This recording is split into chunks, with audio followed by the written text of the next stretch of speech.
Bonjour et bienvenue dans la ludothèque de la médiathèque de Vendenheim. Aujourd'hui, j'avais très envie de vous parler d'un jeu que j'aime beaucoup. La boîte est assez grosse. Il s'agit de Santorini. Ça donne un petit goût de vacances. Alors Santorini, c'est plutôt un jeu de placement, un jeu abstrait, de réflexion, de stratégie, qui, à mon sens, est bien mieux à 2. Ça peut se jouer à 4, mais vraiment, je recommande plutôt de faire des parties à 2. Le but, ça va être de faire monter son personnage.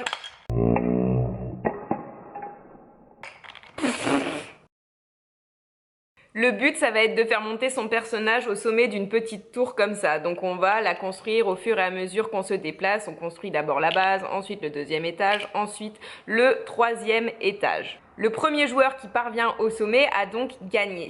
Et là démarre tout un système de je te bloque, j'essaye de monter, je te piège, etc., etc.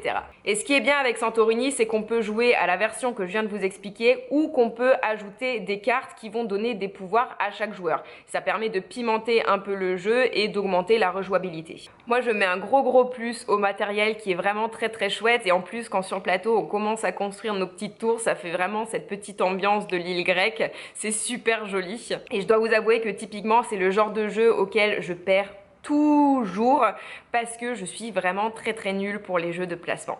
Voilà, c'était Santorini, c'est hyper simple à expliquer et en même temps c'est un jeu qui fait réfléchir, on peut y jouer à partir de 8 ans. Comme dit, je vous recommande vraiment de jouer plutôt à 2, la version à 4 n'est pas aussi bien.